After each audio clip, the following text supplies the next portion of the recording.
management company of Sugar City FM 90.3. Nor are such statements necessarily supported or endorsed by the owners, managers, or advertisers of the station.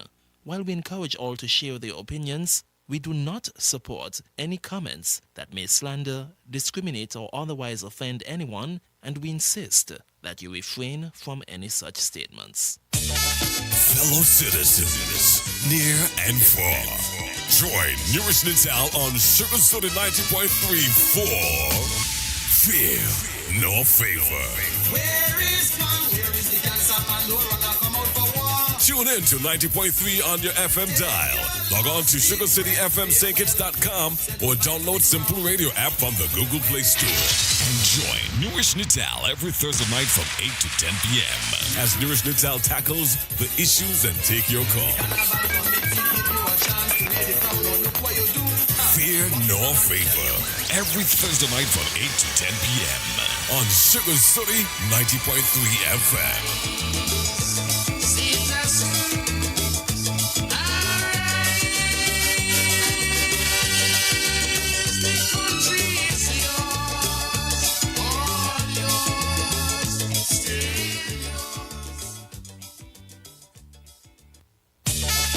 Fellow citizens, near and far, join Newrish Nital on Sugar City 90.3 for Fear No Favor.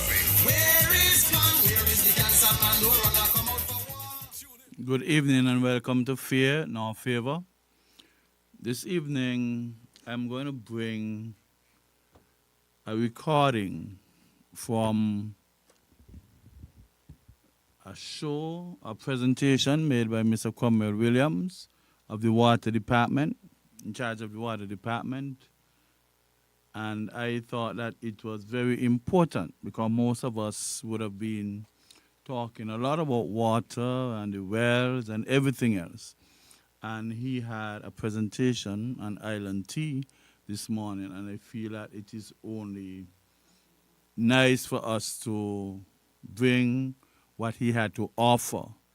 We'll take it to as long as it would require, and then I'll take it from there. It is very comprehensive, question and answer. He answered everything. And we'll bring that as part of our show tonight. And I hope that you do get the information and circulate it as well to persons who are seeking clarification on certain things. So we go straight into that now without any further hesitation. Welcome, Cromwell. Good morning, Cromwell. Good morning, Jamster. Good morning, Azad and Cartensia, and to everyone else in listening to Island Tea. How are you doing this morning? I am doing excellent, thank you. Yes, and we know that the water situation, I say situation, has been in the media. Talk about the water, our supply and everything has been of great talk. In fact, we have been rationing water at various, throughout the whole country. In addition to that, we have had talks about wells and water being found, and persons are asking questions. They're asking questions as to the well that is being dug in Keyon. And if you listen to the popular shows, talk shows, persons have asked about the water quality as well. Mm-hmm. And there have been some allegations made that the water found is not suitable for consumption. So these are some of the concerns that are out there. And one more thing I want to add to that, Mr. Cromwell, before you begin. Is it true that there are 2 wells in Chadwells? So you can answer all of those questions. Yeah, we've put you on the spot early. Welcome to the show, but we got to put you on the spot. Okay.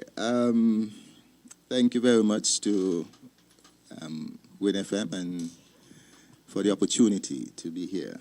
One of my colleagues should be joining me shortly. No problem. Yes, so where do I start? Do I go directly to answer your question, or do I give an introduction. Well, you could start with an set overview. Set a background, set an You- overview. Yeah. Start with Or an do I just overview. jump in straight and answer? Well, I think persons, you've had opportunities to give overviews before, innit? They just We have you for 30 minutes. Okay.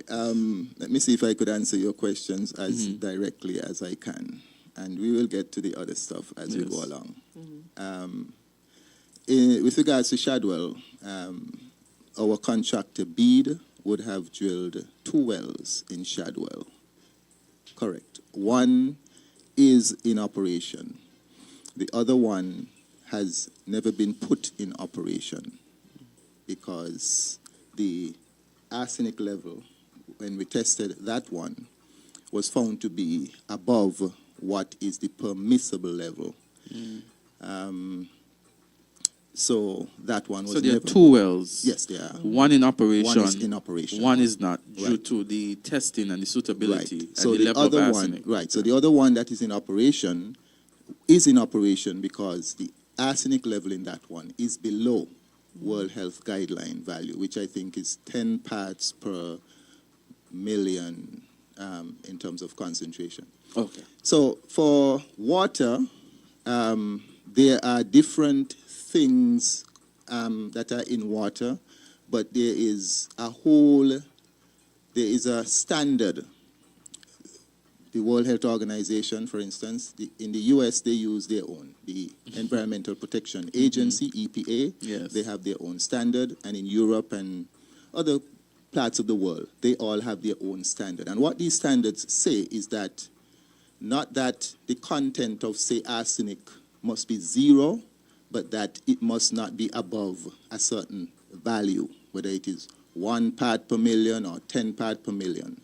Okay, so it's not that water is just, as it occurs in nature, is just H2O and nothing else in it. That is impossible.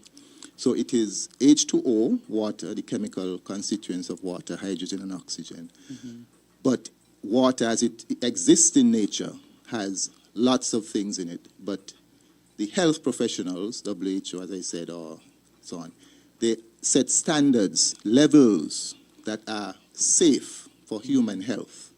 And so that is why you have drinking water standards. So in the case of arsenic, as I said, it is 10 parts, is it per billion or per million? I think per million. But so every time we do a well, we drill a new well, we will run all the tests for the various key elements to make sure that they are within the permissible value.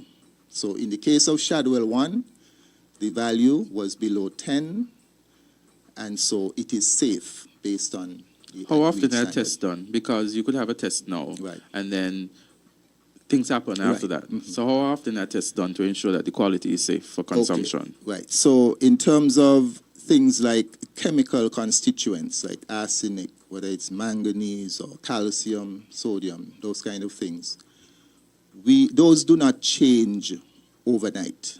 So we don't need to test those weekly or monthly or even annually. But at some point, you should periodically test for those things. What we test the water for monthly, and the Ministry of Health does that test as an independent surveillance of us, the water department, is things like the bacteriological content and so on. So they do that test monthly. But things like the elements, the amount of elements, we can do that maybe every couple of years just to make sure that there's no change. Question. We know water is vital and is used for consumption as well, even though a lot of persons still use purified water. How safe are these reservoirs or these wells in terms of preventing human intervention, adverse human intervention? Well, the wells themselves are fairly safe in that they are fenced, Okay. they are secured, but I wouldn't say it's impossible for somebody to break into one of our facilities. However, because of the volume involved, as I said, everything is concentration, it's parts per million or parts per billion. So if you decide you're going to go and try to contaminate one of our sources, one of our wells or so on, it means you have to have a truckload of whatever you're going with, because it's a lot of water. It's not something like you have a 1,000-gallon tank home and you throw something in it or whatever, because you're talking about a continuous flow. Yes. 100,000-gallon reservoir, but every minute water is going through that. And so, it's not easy, it would not be easy for someone to have enough of any chemical to contaminate a water source. So we also mentioned the BEAD project. Right. And mention has been made from the Prime Minister and even those who were in Parliament before about the construction of a well in the Kayan area. I think that information was given, and if not the Prime Minister, he would have said that they found water and stuff like that. With that being said, there are persons who are now questioning what is happening in relation to the fact that we are now in a worse situation than we were even before statements like that have been said. I mean, we are in a worse situation than before after statements like that have been said. And so what is the position we're in as it relates to the construction of the well in Kayan, and why are we facing this challenge now, given the statements that have been made? Okay, so with regards to the well in Kayan, the well is still being completed by the contractor, BEAD. So we thought that they should have been completed by now. It's almost completed, as persons passing by, driving by on the road would notice. The pipes have been connected and everything. However, before BEAD hands over the well to the government, they have to do some tests. Of course, quality tests and quantity tests. The quality tests were done, and the water meets World Health standards in terms of, as I outlined before, here is the maximum permissible limit when you test for the various things that are normally found in water, including arsenic. So, and these information, as far as I'm concerned, are not secretive information. I mean, I know that in St. Kitts we have recently, I think, passed a Freedom of Information Act. I mean, I think the public has a right to know, especially in the case of water where you are ingesting. It's a food we're producing. Yes. It's like the brewery. You buy a bottle of ting and you uncover it, you unstopper it, and you don't think, boy, should I really put this thing in my body? Is it safe? The same thing must be for water. When you open your tap and you catch a glass of water, you should say, well, wait, the water department says this is potable, meaning drinkable. Yes. Can I drink this? And I say to people, yes, you can drink the water because the water is safe. We will not put water in our system that is not safe for public consumption. We, the 130 plus workers in the water department, we drink that water every day. Okay. At least I do. I don't So know if we are everyone rationing water now. Why? How did we get here in terms of what has happened? Before water used to go off in certain areas. Now we see that more areas are affected. What is the result of this? A lot of people have put their thumb on their finger on the issue, in that over time, St. Kitts has developed tremendously, and we did not keep a pace with the development of our water resources. That is the short answer. We did not keep a pace in terms of the rate at which we were developing additional sources of water, mainly wells. So when we talk about St. Kitts right now not having enough water to distribute, there's water scarcity, people need to understand what that means.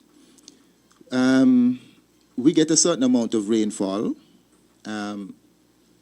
That a lot of that rain water goes into the ground. And so when it rains really heavy, intense. A lot of rain in a short time, the guts run, some of them. But outside of that, most of the year when it rains, a lot of that rain goes into the ground. And so we have a resource beneath our feet. It's like in some countries you would go and you would see a large reservoir, storage dam. They might dam their river, or you might see rivers running like Dominica. In our case, it is there, but it is out of sight. It is on the ground. We have a lot of water in the ground that came from rainfall. It is an annually replenished resource. Every time it rains, it goes in. Before we started pumping out some of that, what happened is that eventually it will escape under the sea. So there's still a lot of water that flows in the ground, it escapes under the sea. Right now, we estimate that we are capturing through our wells about roughly 50% of that water. So there potentially is a lot of water still to be obtained by drilling new wells. So there's need for additional wells. That has been the strategy for the last decades. Unfortunately, there were some problems encountered along the way. If you go back to 2014, the government signed a contract with BEAD to develop our groundwater resources. That contract encountered some problems, to the best of my understanding, about 2017-18, thereabout. And so that contract, as I said, developed some problems, and BEAD's operation, their drilling was stopped. And so that set us back in terms of where we were supposed to be. If that had continued, I'm not saying there were not good reasons why it was stopped. I don't know. I was not in water department at that time. But I'm saying if we had continued on that trajectory, that is the same time when Shadwell 1 and Shadwell 2 were drilled, and there were some others that were planned, including the one at Keon. Yes. If we had continued on that trajectory, we would have been in a state now where we probably would not have water shortage or rationing. What factors determine where a well is put? There's a very comprehensive study that has to be done. The whole science of groundwater development called hydrogeology, which is what I would have studied. I did a master's in England in 1998, 99. The government saw back then how important our future is going to be dependent on our groundwater resources. And so I was afforded the opportunity to study. I've come back and I've been able to put a lot of what I've learned into practice with the help of my colleagues, persons like Malcolm Herbert, who have now joined us, yes, welcome, who has been in the department for over 30 years. And there were others before. And so we work as a team, but right now we have to engage experts, other experts, to assist us in identifying where are the best areas to drill. And it uses high-tech, very high technology. For instance, we are planning in the coming months, matter of fact, if things goes as planned next month, May, where we will have a company that will come in and they will use a helicopter, and the instruments, there are certain instruments that will be attached to that helicopter, and they would be able to, as it were, just like when you take an X-ray of the human body, they will be taking a geophysical survey of the island. They'll do it for St. Kitts and Nevis, and it will go down to about 1,000 feet.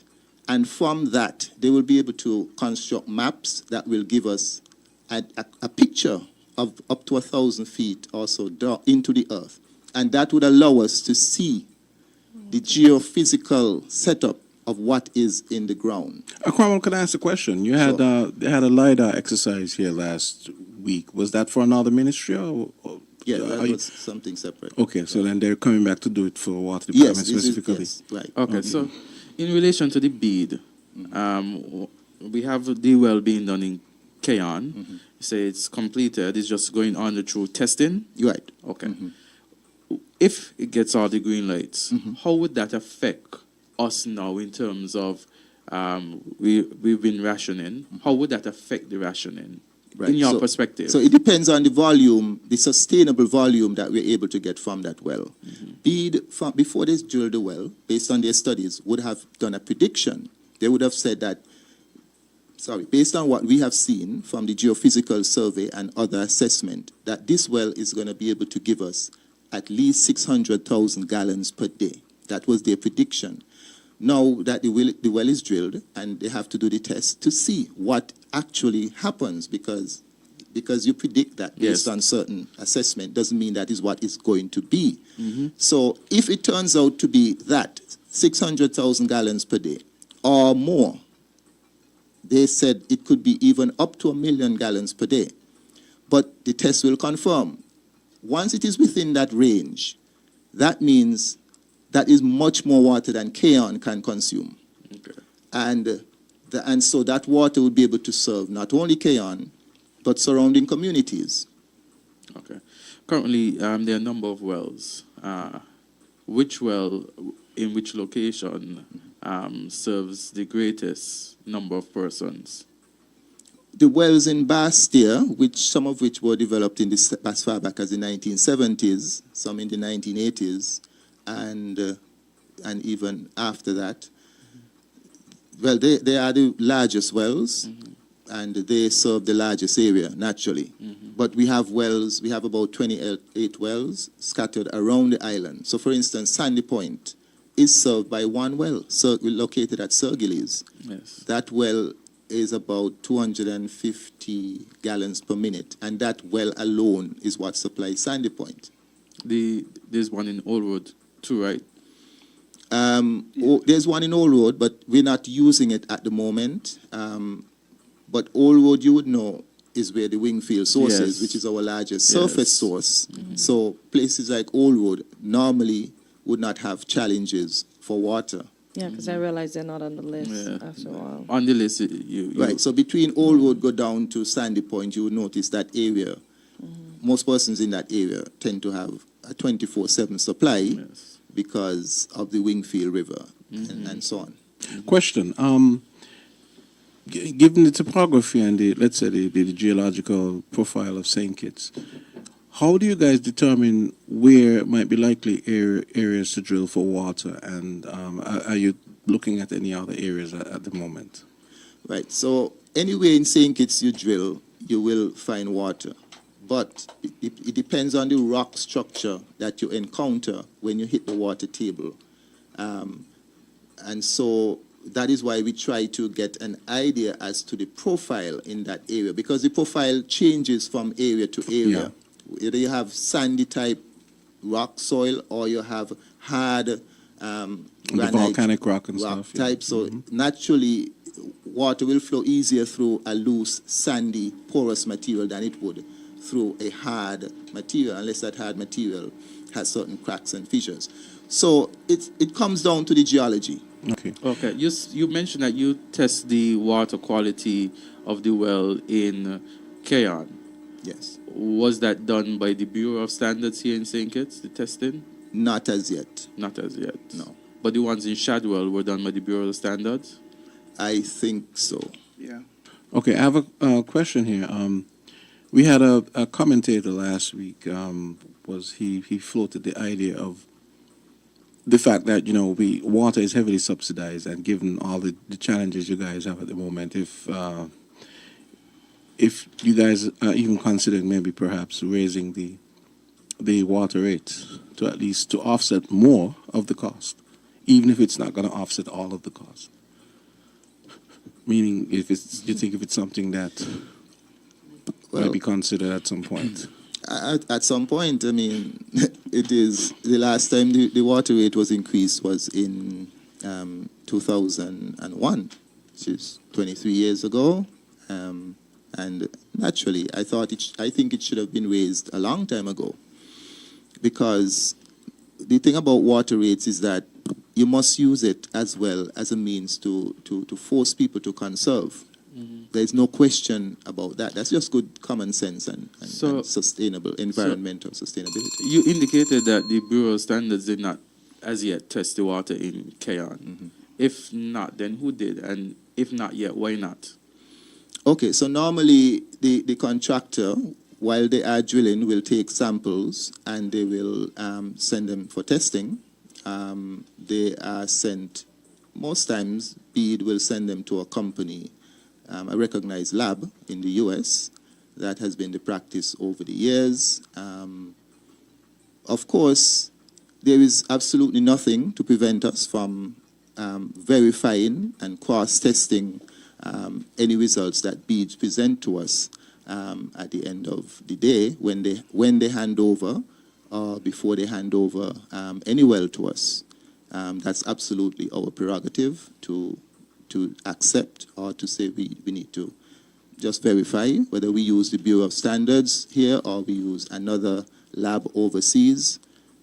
It's our prerogative to test and verify any results that BEAD hand over to us. Okay. Okay, 8:55. If you're just joining us, it's Cromwell Williams, and we have another member from the team. Yes, Mr. You want to Herbert introduce is pretty yourself? quiet over there. Yes. Good Morning, sir. morning. Good morning, all.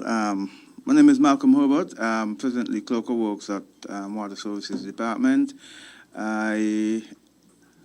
Before I was the clerk of works, I was the inspector for the groundwater divisions, which basically deals with all the wells throughout the island. But I was fortunate to be promoted to look at a wider scope of work within the department. Okay. Cromwell, I have a question for you. Yesterday, I had a caller posited the idea of, he was wondering why, for example, if you have wells that have brackish water, if it was possible to have a point source desalination unit, like a small unit, that just deals with the brackishness in that area. I mean, I know it sounds easy to me, but I imagine there are a lot of other engineering and geochemical things that have to be taken into consideration. But I thought it sounded like a good idea. I was just wondering if that was something. It is a good idea. It is quite feasible. It is something that has been done in other places. In fact, in Nevis, I know some years ago, they got a fairly good size well, and I think it had a lot of manganese, or it was beyond the permissible level for manganese, and they brought in a plant. They have set up a plant that removes the manganese from the water, at least down to below the maximum permissible level. We can do the same for the Shadwell well, which has arsenic. However, we thought that before we go to that process, that option, let us see if we can make an adjustment in the well itself, because of the way the well is constructed. A well is constructed in general. There are different layers from which you pull the water. So if you can make an adjustment where you can close off a particular layer where we think the arsenic is, and make some slots to allow more water to come in from other layers, then we thought, okay, we might not get the original full capacity of the well, but at least we won't have to deal with the cumbersome process of treatment at the surface if we can make that adjustment in the way the well itself is constructed. So that is what we decided to go with as a first option, to see if we could make the adjustment in the well itself. Okay. And so that way we don't have to deal with a plant, constant energy, constant disposal of the byproduct and all that. So Okay. So we have a call here. Okay. Caller? Good morning, gentlemen. Good morning, ladies. Good Good morning. Thank you for coming to the public this morning to make a presentation and to clear up some issues that are still outstanding. And also, I appreciate the fact that you made a statement that the public should have proper information as to what is happening with the water system of which they consume. The wording that you used, I think I could quote you that the weight of the water should have been raised already. that I think that you should leave where it is. The reason why water and electricity is in the position and in the hands of the government is to make sure that the cost or the price will be manageable for those who really can't afford. As to keep in touch with the making sure that the wastage don't happen, put out an education system, like the traffic department or other department that use the radio and information, because education solves best rather than penalty of people's pocket. The other thing is that I can tell you that in the hotel system, they have what you call sewage plant, and they have standby pumps that keep those sewage plants going, because you cannot make excuse to guests and say, our sewage shut down, so you cannot use the toilet. I recognize that the other day we had a shut off of water in Keon. I'm aware that water comes mostly from Lodge. I'm not sure if there's a standby pump beside the one that is pumping from Lodge to Keon. If not, I think that you should try and make yourself look good by having pump standby rather than somebody have to wait 24 hours to regain water connection. Well, at least you're trying, and thank you very much for your service. But I think if you're doing good, you can do better than what we are doing. Thank you very much and have a good day. Cromwell, could you tell us a little bit? Well, first, I don't know, I had to step outside twice to open the door. Can you tell us when the can, give us at least a ballpark time for when the can well will come online? And two, give us a little rundown on the desalination plants and when those are due to begin and when they might finish. Okay, so the Keon well should have been online already. We had some technical issue in terms of the pump that BEAD would have procured. The pump that they brought in, Mr. Hubbard, you probably could put it in better terms, but basically there were some problems with the pump. They had to reorder a new pump. I think that pump has arrived on island this week, to the best of my knowledge.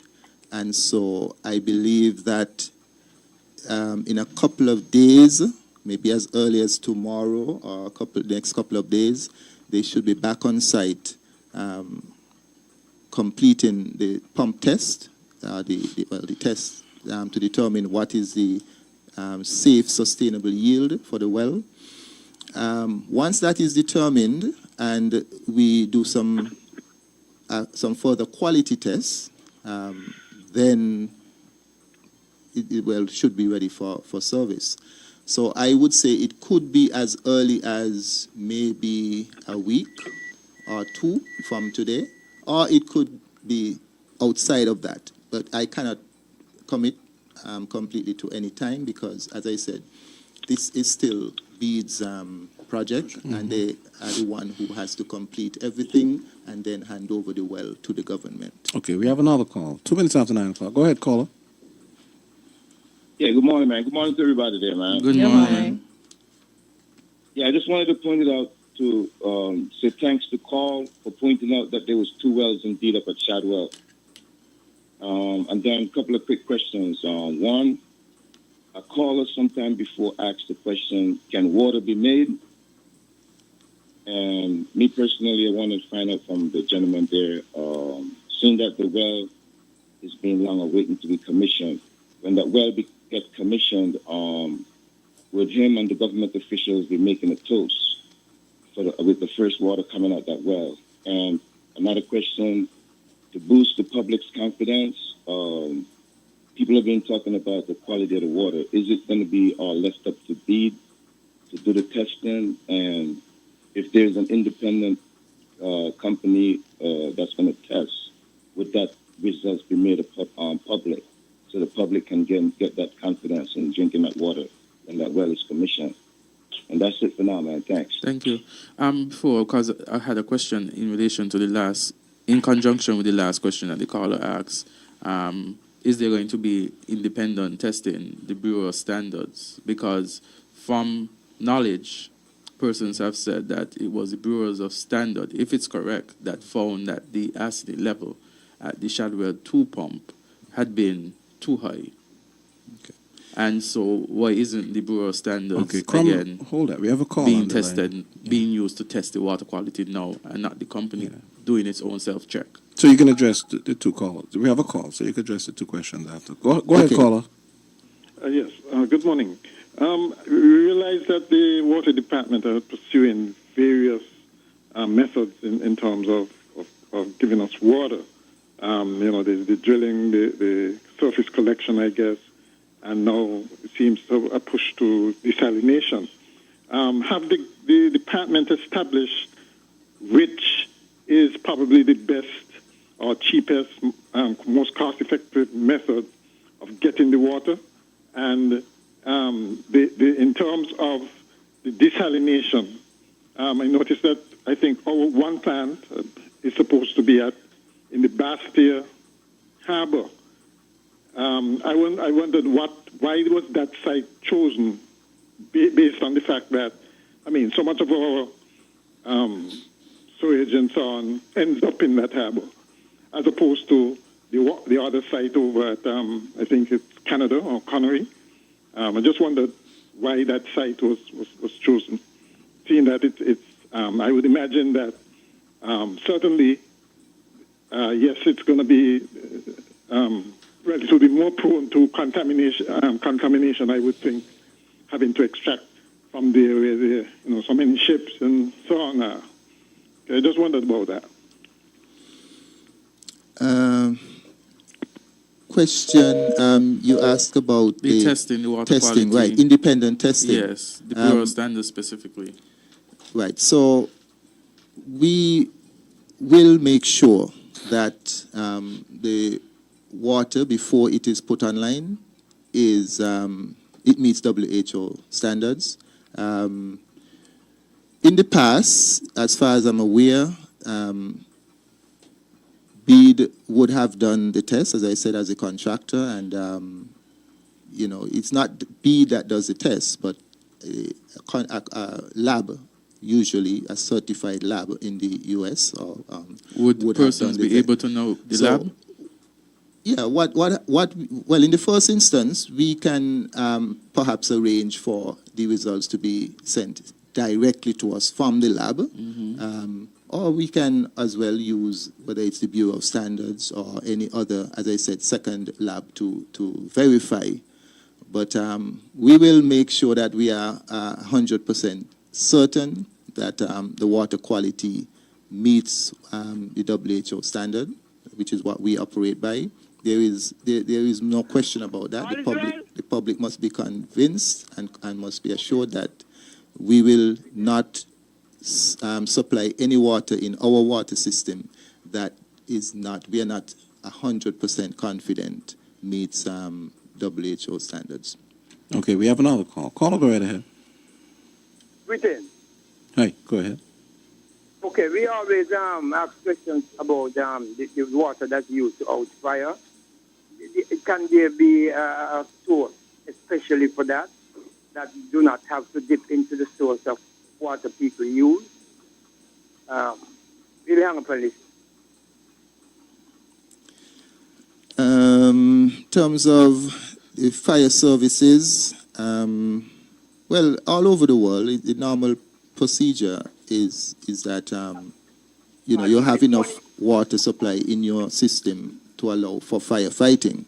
So basically, but the fire services, I think, also have some contingency plans, which I think involve, if they have to use salt water, if a fire is somewhere close to the coast and they have to use salt water, the seawater, I think they also have some contingency plans for that. But the normal procedure is that our system have the fire hydrants, and in the case of a fire, they use the water from our system to battle the fire. Okay. So we have with us Mr. Cromwell Williams, and you have been, and Mr. Herbert as well. You have been in the hot seat, and I mean, when it comes to water, we know water is important, water is essential, and for water consumption, it's also, especially potable water, it's very necessary that persons feel satisfied and comfortable that the quality of water that they're going to intake is one that meets the standards necessary for consumption, human consumption. And so if some of the questions will geared towards that, is to ensure that the water that is going to be taken from Keon and be given Okay, to so residents we have a call. would be safe for that. Call, go right ahead. Yeah, hi, good morning. Cromwell, Morning. greetings, my brother. At one time, the ratio of surface water to well water was 2 to 1, 2/3 to 1/3. And then I think it changed around, 2/3 well, 1/3 surface. What is the current ratio of water with respect to surface and well? And at one time, NCPA did indicate that there was a sensitive contour above which animals must not be grazed. And that got out of hand at some point in time. How is that being managed right now so that you would not have contamination going down into the Wingfield area by the catchment? Okay, the first part of your question, about 2/3 of our water, at least, comes from wells. The other third is from the surface sources, the Wingfield, Franklin source, Keon River, etc., Green Hill River. With regards to restrictions, you mentioned about animals grazing at higher levels. Normally, the intake for these sources are at a very high elevation, high up in the mountain, and usually you won't have animals grazing in that area. But it's something that we have to constantly monitor. I know that we've been told that, there's an emerging issue of wild pigs, I think, in the Wingfield area, and that is something that we will try to work with other departments of government, forestry department and so on, to see, how we can rise to mitigate that challenge. It's 11 minutes after 9 o'clock. Cortensia had to leave and we're joined by our other host. This is the beautiful Chef Rich. We have another call. Caller, go right ahead for Cromwell Williams and Company. Yes, good morning, guys. Yes. Morning. Yeah, Carl Brown here, and good morning to the listeners home and abroad. Mr. Henry, in Buckley, just behind the hospital wall, what you call that a catchment, a reservoir, or what? That's the feeder tank that supplies JNF. Yeah, as a farmer worker there, and I see it still happen because I go to the hospital at times, I still see it happen. We always have tons of water running down the hospital drain. Why is that? And that's been going on for years. Are you suggesting, Carl, that that tank is overflowing, or you just don't know where the water is coming from? The Buckley people should be able to tell you about that. And that's always been happening for many years. You know the drain there by the morgue, it come down that drain. Well, if it is that that tank is overflowing from time to time, we will take a look at it, because generally we try to have a float valve which should automatically close off most of our tanks. So we will look into that to see if, in fact, that tank overflows. Yeah, and another question. Do we still give water to many of the story ships them that comes here? No, we don't give water. We have stopped giving water to cruise ships for many years now. Many years now. We have stopped giving water to cruise ship ever since we recognized that we just didn't have enough for our consumption in terms of our population. Because I always used to suggest that to them that, some sort of negotiation could happen where you stop that, especially in the drought time. All right. Last thing. I always give the suggestion, and I always hear that the department is thinking about it. When we have the rainy season and we have those guts running for days, some of them run for a week and two.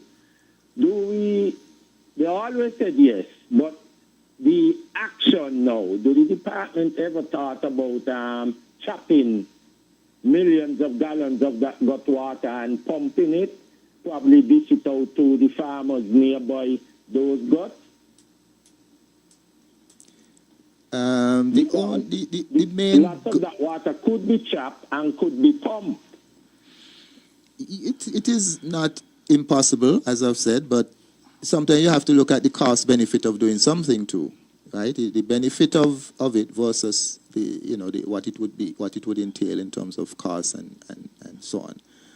So it's not something impossible, but like I say, when you do the cost benefit analysis, it just might not be the better way to go. But it will be something good because it would be eliminating lots of the farmers crying they don't get no water to the farms, and some form of charges and negotiation could work out. Are gone. Okay, Cromwell. I don't know if you... Yeah, go ahead. I want to make a plug for on another side, the other side of the coin, because a lot of times people look at the side of the coin that they see, which is we're not supplying enough water. We're not supplying enough water. We need more water. We need more water. The other side of the coin is how we are using water. How are we using water? We are producing quite a bit of water in St. Kitts, 5 million gallons per day on average, which for a population of 40,000 persons, that's about 125 gallons per person per day. As I said, if you take out what's going to the commercial sector, and if you take out what naturally would be losses, you still have a lot of water, maybe about 75 or so gallons per person per day. Now, persons need to really start taking stock in saying, how are we using water? It is half of the solution. Half of the solution, yes, the government is aware and is pushing diligently. We must drill new wells. We must build desalination plants to augment our supply. But traditionally in St. Kitts, we have been accustomed of using water as if it can end. And some people actually make that statement. Oh, St. Kitts should never have a water problem. We have enough rain. We have endless water. Back then, when in the 70s and before that and so on, when persons had pit latrine, and now if an average family then, now that family has a house with maybe 4 bedrooms or 3 bedrooms and maybe 3 or 2 toilets. And so while our population have not increased tremendously, our standard of living has increased tremendously, and hence our dependence and usage of water has increased tremendously. What is happening to us though is that a lot of households have losses. A lot of that is toilets. Some is actually bad plumbing. But because we have meters and we read those meters monthly, we have the information. We know, we see it every month. There are hundreds of customers out there, households, who have leaks. And enough is not being done to address that. And so you have a household that should be using 5,000 gallons of water per month because there may be 4 or 5 persons living in that house. But guess what? Instead of using 5,000 gallons, they're using 20 and 30 and 40,000 gallons and more. So you have a lot of households out there that are using up to 5-10 times. So you're using your neighbor's water. And that is the elephant in the room. It is the elephant in the room in that we have not been looking at how are we using the water that we already have. We're just focusing on, well, we don't have enough water. That means water department is not producing enough water. We're not producing enough water. But at least 30% or so of our water that we push out in our system is going down people's toilets, and it cannot be sustainable if we continue. May I ask a question though? I'm glad you brought up the toilet issue. Now, when water shuts off, right?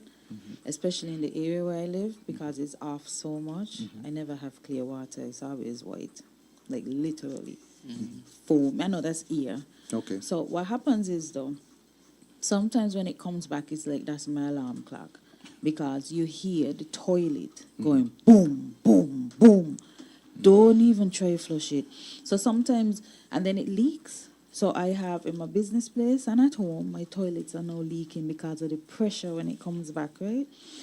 I have to turn off the pipe to my washing machine. I basically have to turn off everything. Sometimes the machine moves. It's just crazy. So I've had, even in the past, like my mom had a terrible leak that she got, and we constantly have to be buying toilet pads, right? So sometimes in order to alleviate the pressure on the toilet, you have to turn on the sink for some of that to come out.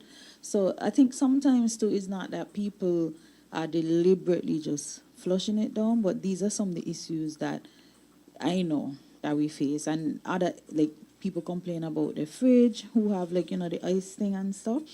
So it does take a toll on our appliances as well, eh?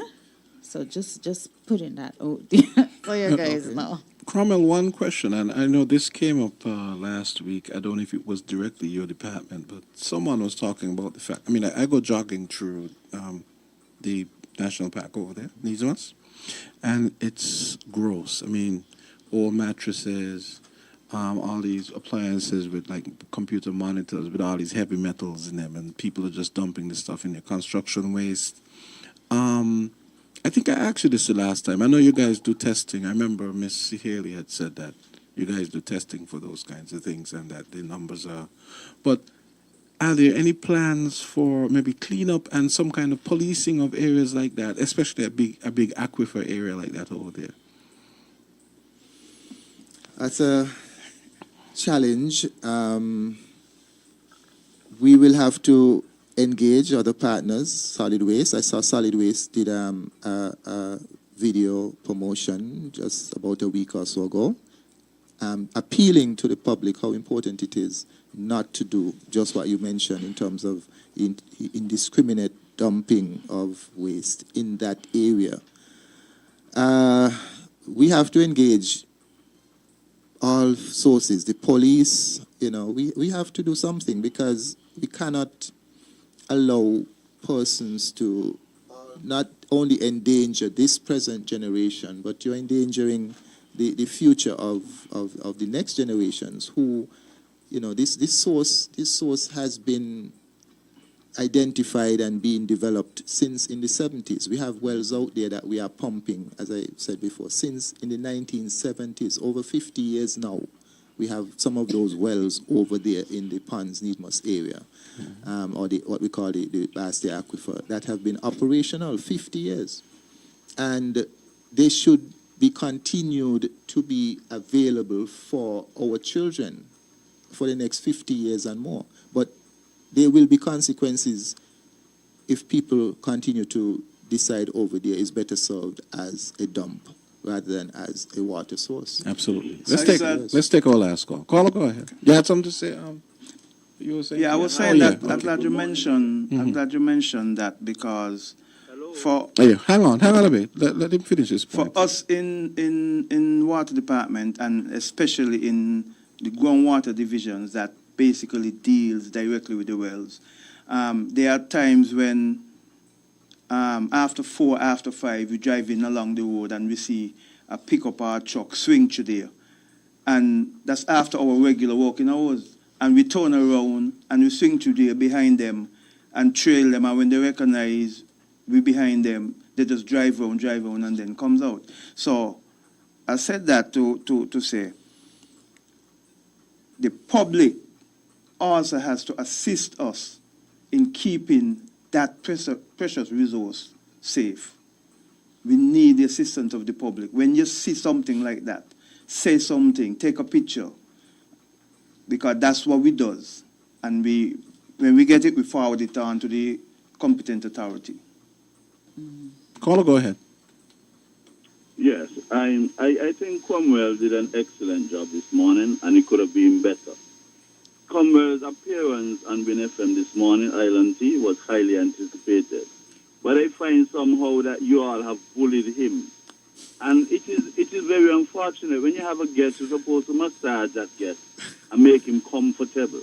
Before he could finish answering questions, persons are interrupting with another question. Whatever agenda it is, I do not know. But the mark I give to this program this morning is about a 50%.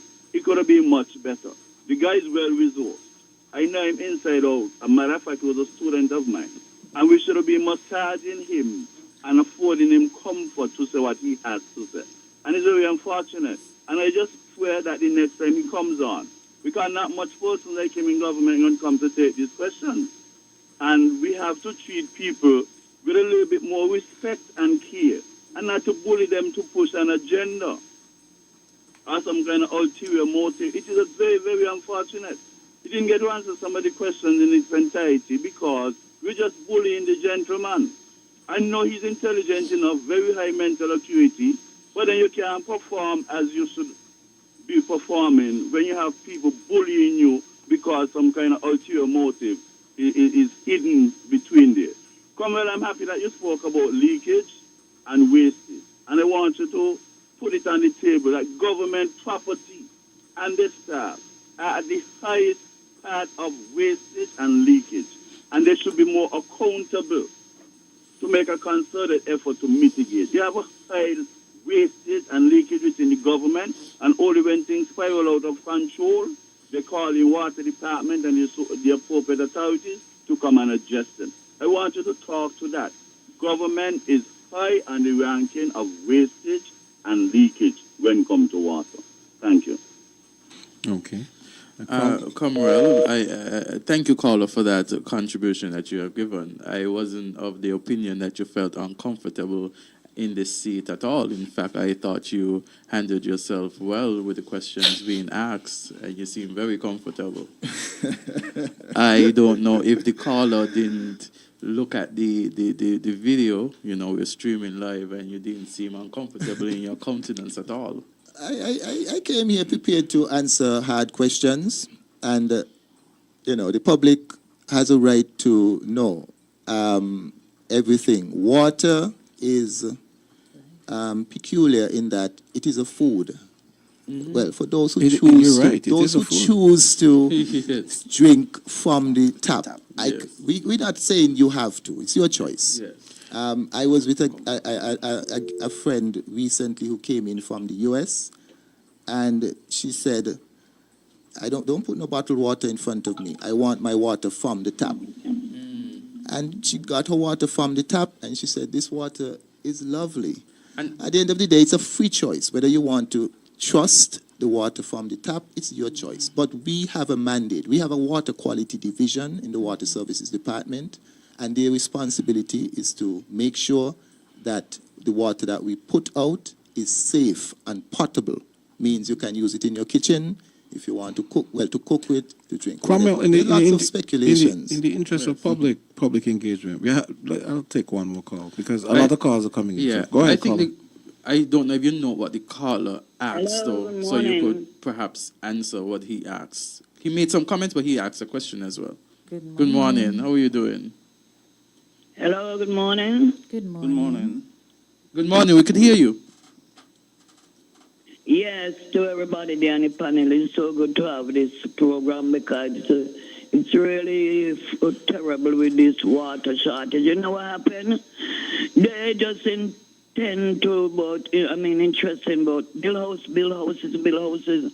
No one did go and put a law and say, put a cistern on your landing or nothing, on your foundation. I have a big land in here, no water under it. If I define that, if that was out there, I would have to put it into my plan, and nothing did happen. The water, may ask you all a question, because I saw it happening, If you hear water, you're supposed to have a power hose and washing down cars, washing down the wheel. I saw it happening around me here, I don't know why.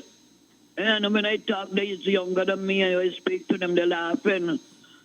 There's nothing to laugh about because the water is very essential. And as you were saying, the lady said that she liked the water from the tap.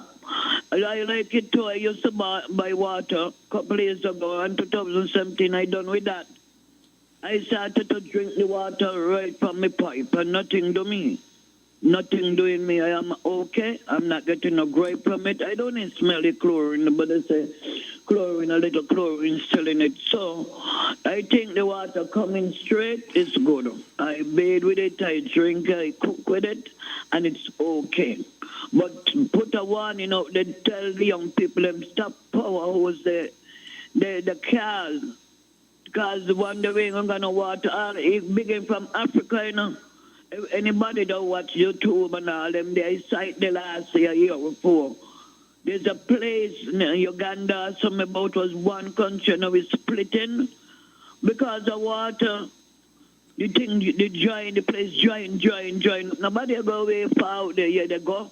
But they go to TikTok and get some kind of jokey thing and so. But if you all go on it today and research, you will see a problem there, and it's showing you how the country is splitting into, like we think it's a neighbors together, and it is splitting gradually. So thank you for the water thing this morning. And yes, people don't go around, you don't got a lot of a leakage through. When I pass and see them not sleeping, you know what one be? Oh, let me tell you, right across around me here. On the second road, when you come up to Buckley's housing development, by the roundabout on the second street, you come across there, there's about 3-4 houses from me. There's a seeping thing, and I want to know, you live there as an owner, you ain't see the pipe seeping. Yes, seeping away, coming down on your left-hand side. Please, you all come check it and see if it's still seeping, and then look at it. Yeah, that's all I have to say. Thank you so much for calling in. There's a question here, and they said, would the electricity power grid accommodate the additional load to turn on pumps 24/7? Yes. Okay. Yes. Water department is, if not the largest, one of the largest users of electricity in St. Kitts. Each pump uses a lot of electricity. And as I said, we have over 20, about 28 or so. Yes. So we are one of the largest users of electricity. And that is another thing that people need to consider, why they should use less water, because when you tell me you use water, you're using electricity. And electricity is not cheap. Another question was, maybe you're not the person who could give the answer to this, but maybe you still could have some idea, because public works. The person is asking, does the smart homes have water cisterns? My understanding is that they are supposed to they will have cisterns. Okay. With regards to the whole issue of cisterns, sorry, persons have been back and forth. Why don't government mandate that every home built has a cistern? Now, there are some parts of St. Kitts where that is the law. In Frigate Bay, for instance, when Frigate Bay development was started in the 70s, that was put into the regulation. So every house in Frigate Bay, you cannot get your plan approved unless it shows that you have a cistern as part of the house. In other areas, it was put as part of the covenant, and likewise, you must show that on your plan before you get your plan approved. However, the government, in terms of the rest of the population, the general population, where the government does its own housing developments, that was never mandated. Perhaps we have come to the time and the stage where we need to maybe cross that threshold and make that decision. But in the meantime, the government doesn't always have to mandate someone to do something that you see or think will be beneficial for you. Mm-hmm. For instance, you might or might not fence your yard because you might figure, I want to keep my property safe. should I fence or should I not fence?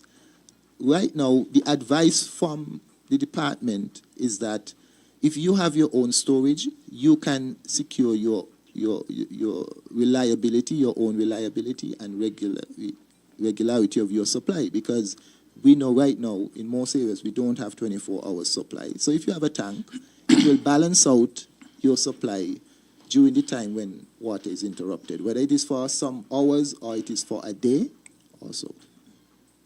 So I have a question here, and this actually, I'm going to ask a question and then I have a follow-up question. Companies that sell water, where do they get it? I mean, we know where it comes from, but go ahead and ask the question. But then let me give you my follow-up question. Local Yeah. companies, of course, get their water from the water services department. Yeah. But there's some companies, supermarkets that import bottled water. Yeah. But there are a couple of local companies, both in St. Kitts and Nevis. They get their water from the. I'm glad this person asked this question, because yesterday I was having a discussion, I think on Island Tea about. I was just trying to think of outside the box ways to deal with the water problem. I wondered if it wasn't possible to have, and this is a variation on that idea talked about having a small desalination plant at a pump.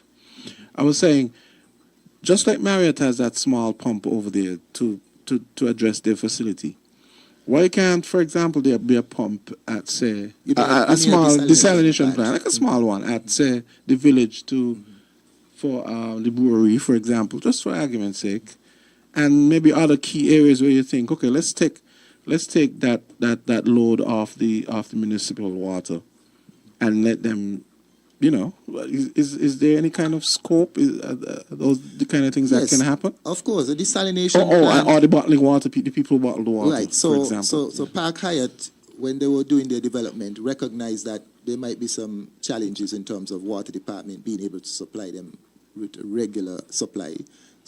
So they went ahead and built their own desalination plant. Marriott had done that 20 years before. Those are the only two. Well, when they were considering the La Valley development, they had installed a desalination plant down there, but we know that development didn't pan out. You can have, in other words, you can have a small desalination plant that can supply a couple of homes, or you can have a slightly larger one to supply a facility, whether it's like a hospital or a school, a hotel, whatever. Or you can have a bigger plant, like the one we're going to be doing in Bastia, which is 2 million gallons per day, which will supply, almost about half of Bastia's supply or demand. So yes, in the future, in time to come, we're going to have desalination plants scattered around the island, or we might decide, you know what, it's better, rather than have one for St. Paul's, one for Sadler's, let's put one big one to supply that area. So it all depends on the combination of the distribution system as well as, how we optimize the distribution system in terms of where we place supply sources, desalination plants. But okay. Yeah. Okay, 9:37. Cromwell Williams, your water engineer. Sorry, just to go back to a question someone had asked earlier about the siting of the desalination plant in Bastia, as opposed to whether or not we should go in Canada. So I don't believe in hiding information from persons, from the public. The public has a right to know. The desalination plant, originally we were contemplating putting it at Canada, which is on the Atlantic side. One of the challenges we know we would have had is frequent blockage of the intake structures because of the sargassum sea problem that we have, sargassum weed. That is one of the big problems that the Marriott desal plant faces. So very often you have to send down divers to clear the intake structures and so on. So that is one of the challenges with the Atlantic. So we moved it to Bastia because it's now on the Caribbean side where you would not have that problem nearly as much. We recognize one of the unfortunate challenges potentially is that, yes, it is in a commercial area close to the port. However, based on where we intake the water from, the intake structures are well below the surface I think it's about, if the depth of the water there is about 20 feet at least, and the intake pipes are embedded, anchored just about maybe 6 feet off the seabed. So you have about 14 feet of water above the pipes.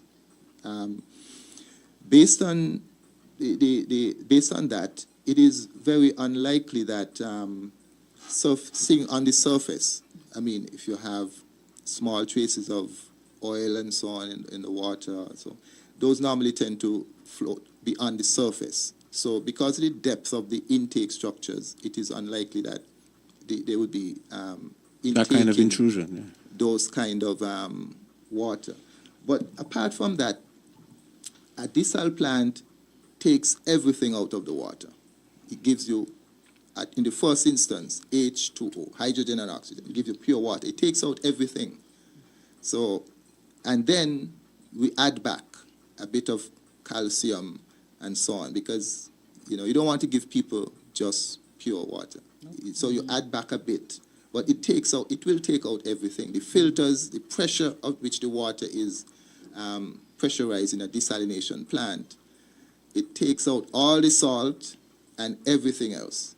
I asked about that question. What about if there's hydrocarbons, like oils and so on? It takes out everything. It strips out everything from the water. And then at the end of the process, as I said, they will add back a bit of certain minerals. Correct. This might be a little esoteric. So that is why I think that it is safe to place it in that area. Of course, we are currently undertaking the environmental impact assessment, which will look at the risks and so on, and how we might mitigate against those risks. Okay. What happens to the salt? I know they have these ponds where the salt that's extracted. What do you do with it? Right. So we will have a direct outfall of the brine. That's the concentrated salt, because it's about 50%. If you take in a million gallons, half of that will become potable fresh water, but the other half will be the concentrated brine. That will be put back out into the sea. I know persons have asked that question. What impact will that have on the sea, on living creatures in the sea and so on? There's a diffusion process that the outfall pipe has. So it's not just you're pouring it all out at the end of the pipe.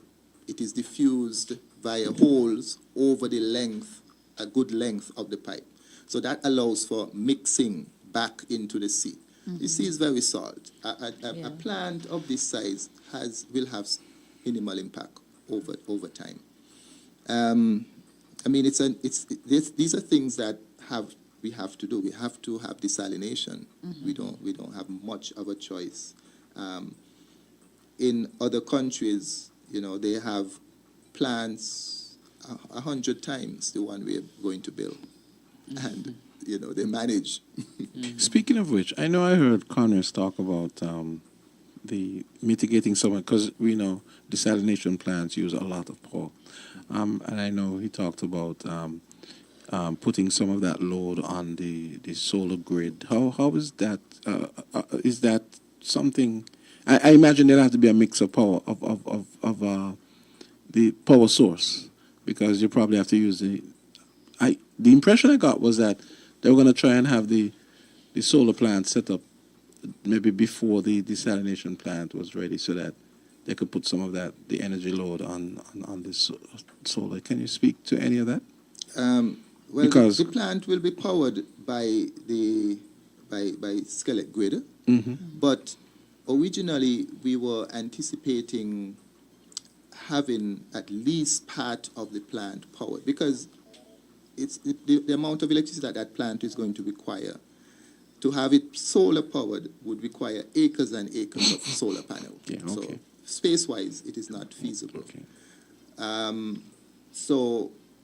But what we're going to do is, working in tandem with Skelec, of course, is to encourage the continued build out of the green energy solution, including solar. So we already know the one that is scheduled for the Bastille Valley area, but there are other plants that will be encouraged to be built around the island. So while we're taking out 1.5 megawatts for the desal plant at the industrial site, we can have the same amount being input, not at that location or not as a direct feed to the plant, but being input into the grid at another part of the system. It could be in Deep Bay, but it's a exchange. In other words, right? Okay. So you're saying, therefore, that there would be steps in place to have a desalination plant in addition to additional wells? Definitely. Yeah. That has always been, I want the public to be assured that when it comes to water development, we've always been strategic. We've had persons over the years who have studied the water system, water development in St. Kitts. I don't know if I should go into names, but, there's been a long history of water development. St. Kitts water development is a success, actually. If persons who are looking on today and saying, oh, but we have water problem, we have water shortage, it's a failure. No. I want the public to know that I think St. Kitts has done well in terms of managing our water resources over the years. Because we have to look back, we have to go back, and remember a lot of us, some of us can recall when we used to head water in a kit on our head and so on. And over the years, in the 70s, 80s, almost every decade, there was some serious input into the development of water. And, if that was not done, and if there was not sort of a master plan and strategic planning, we would have been a lot worse, because we would have long outgrown our original system where it was mostly, it was only the surface sources and a gravity-fed system. So from the hills, fed down via gravity to the people. But as far back as the 70s, we were able to say, look, we need to explore our groundwater, because St. Kitts is a porous island. And a lot of the water, if any of you have been to Dominica, Yes. I have close ties to Dominica. When you land at the airport, Been to Dominica. when you land at the airport in Dominica, and you come out, what do you see? You see a river right there. Sometimes it runs to the airport. From the airport, there was a There's long river, dirt road. There's a And the river next right to it. there. That river flows 365 days. That river is probably about 5 times the size of our largest river, which is Wingfield. And Dominica, I'm told, have 365 of those. Wow. I mean, there's water and there's water. So in St. Kitts, Dominica gets about 3 times the rainfall that we get on average. About 3 or more times the rainfall that we get. So let's start from the beginning, because it starts with the rain. So here you have another country, island in the OECS, that gets 3 times as much rain than you get. And we get more rain than other islands, Antigua, Anguilla, St. Martin, and so on. They're drier than us. We get more rain than them. So we're somewhere in the middle. And we have our mountains, which contributes to that, our getting a fairly good source of rain. But it all depends on how fast we have been able to get that water out of the ground. And as I said, there have been some unfortunate delays and setbacks in terms of the development of our groundwater. But the development of groundwater is a highly sophisticated science. Persons have mentioned it when they call into the radio stations. We are essentially skimming fresh water off of salt water. The sea continues under the island through the rocks and so on. But there's the fresh water when it rains that goes into the ground. If we overpump a well, we pull in salt water. We pull in brackish water, first. It starts to get slightly salty and saltier until, if you continue, you could pull in seawater. So there's fresh water floating on brackish or seawater, and we have to make sure that we can only pump so much when we pump a well. And the management of that over the past 50 plus years is a highly commendable feat that we have accomplished in St. Kitts and Nevis, because it's very similar thing that is being done in Nevis. So it's a highly commendable what we have achieved in the development of our groundwater in St. Kitts, Nevis, and it's something that we must continue to manage very carefully. Just to piggyback on top of what Mr. Williams said just now, anybody who has been following the development of water and water services in St. Kitts would recognize that there must have been a plan out, because if you recognize, they will recognize that back in the 70s, where we was basically depending on surface water, come along into the 80s, where you start to see the slight change, where we start to have groundwater offsetting what the surface water can't. And then in the 90s, the 2000s, you realize that the groundwater now is basically our main supply, with the surface water offsetting. Mr. Williams, over the years I know him, has been always saying that desalination is the last thing, because one has to look at the expense of desalination and in one hand, and keeping water affordable for the public to use. So throughout Bastille, I think we reached that crucial point where we can no longer drill no more wells in Bastille to get water. So in Bastille now, we have to turn to desal. But like from Keon traveling via Saddlers, Old Road traveling via Sunny Point, those areas we can still go and drill and get good wells to supply those areas, because we have not developed those areas as we did for Bastille. So it's not a single line of attack, but it's a comprehensive line of attack. We are looking. Also, a lot of folks will be talking and saying, why don't we do this to rainwater and do that? As I said before, in terms of the pollution in the Bastille Valley and other places, if the public has to help us, for us to help them. Simple means rainwater harvesting. They can get systems, small containers set up, rain come, they catch water off of the roof, you have the supply.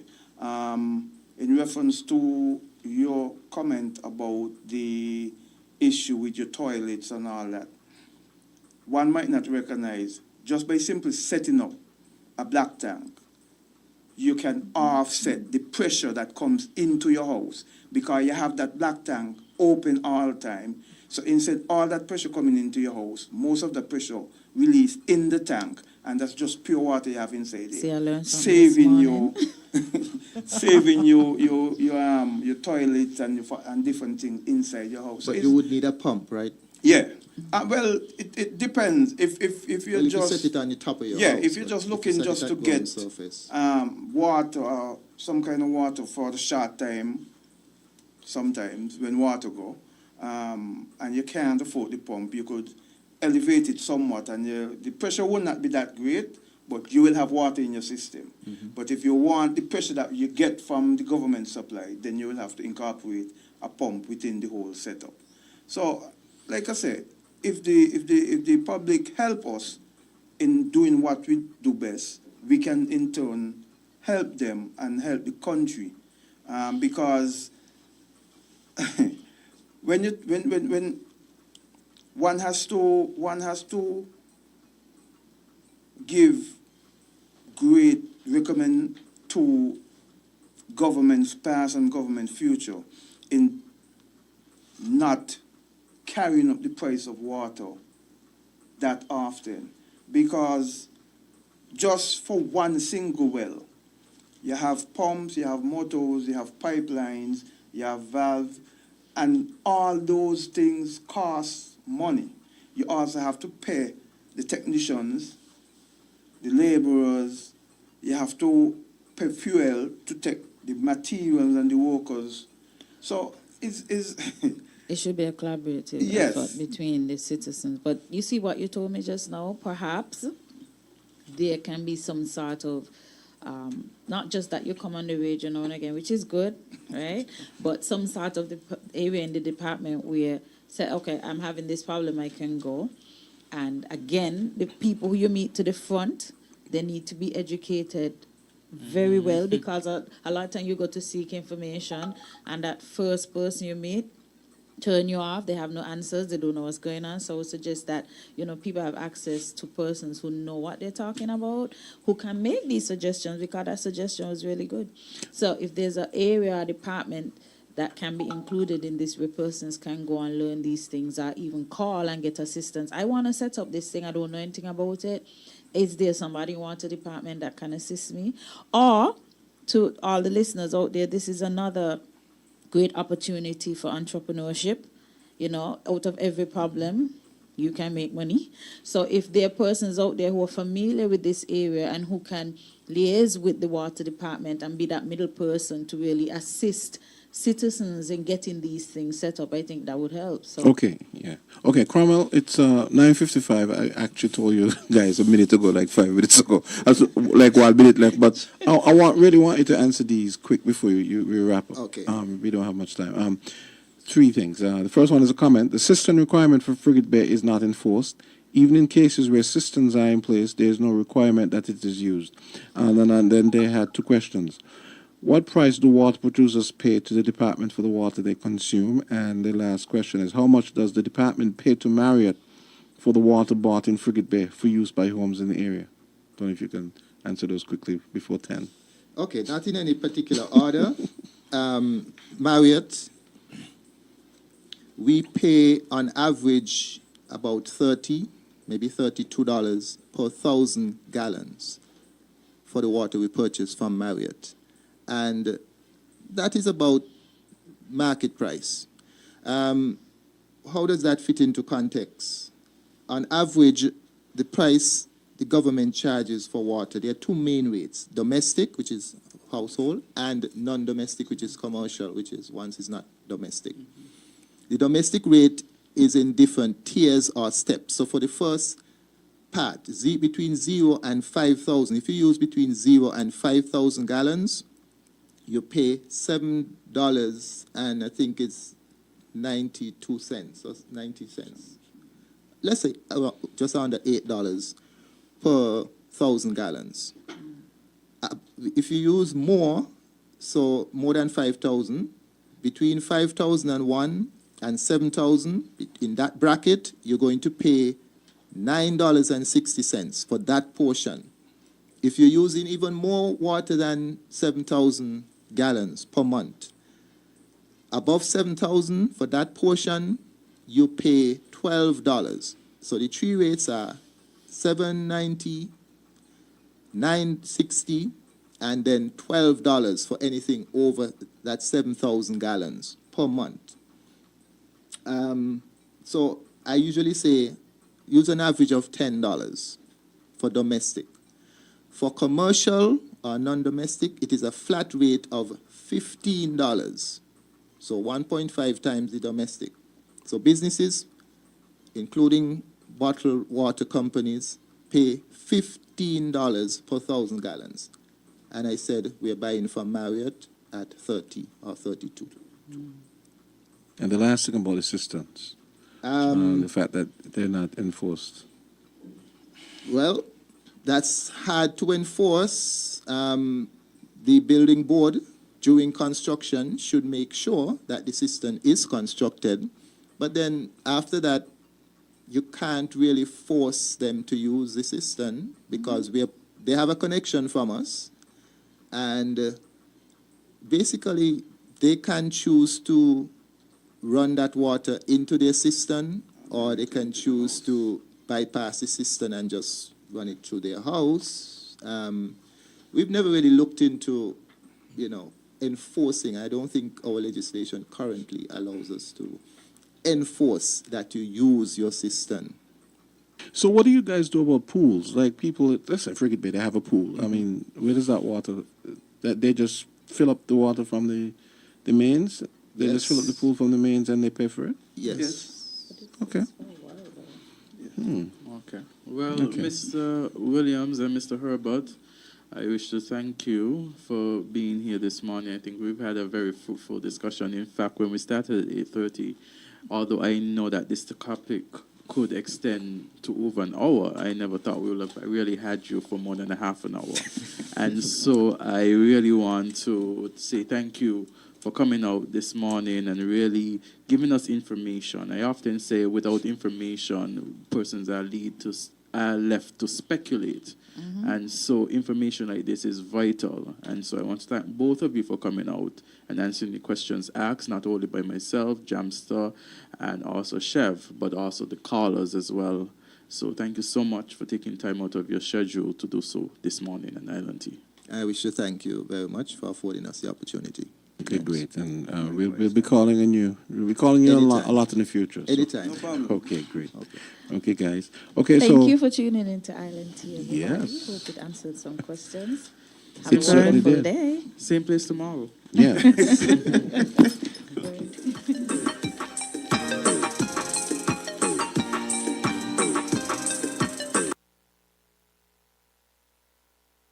Fellow citizens, near and far, join Newrish Nital on Sugar Soda 90.3 for Fear Nor Favor. Where is the dancer Pandora come out for war? Tune in to 90.3 on your FM dial. Log on to SugarCityFMSaintKitts.com or download Simple Radio app from the Google Play Store. And join Newrish Nital every Thursday night from 8 to 10 p.m. as Newrish Nital tackles the issues and take your call. Fear Nor Favor every Thursday night from 8 to 10 p.m. on Sugar City 90.3 FM.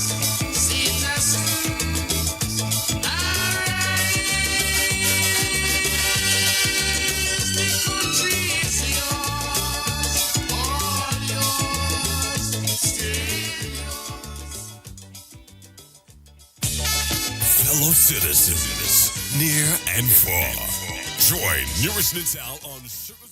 Welcome back to Fear in Our Favor. Unfortunately, we have to stop a few minutes early. I have an emergency to take care of, and we'll pick back up next week, Thursday, from 8 to 10. Thanks for listening, and I hope that you got some real good information from the presentation and interview, question and answer sections from Mr. Cromwell Williams, the water engineer and manager at the water department. And we really appreciate it. We really had to play it. You could go online and find it and have it listened to at your own convenience as well. Until next week, Thursday, I say goodbye. Fellow citizens, near and far, join Newrish Nital on Sugar Soda 90.3 for Fear Nor Favor.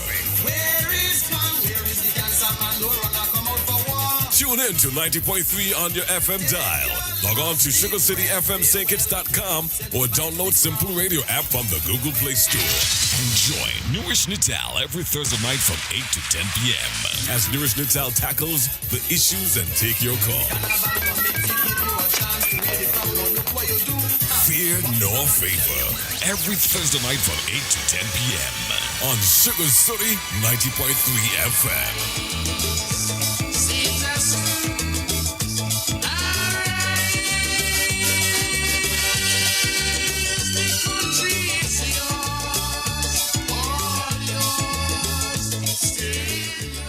Opinions and statements made by the host and participants in this program are not those of the owners, advertisers, and management company of Sugar City FM 90.3. nor are such statements necessarily supported or endorsed by the owners, managers, or advertisers of this station. While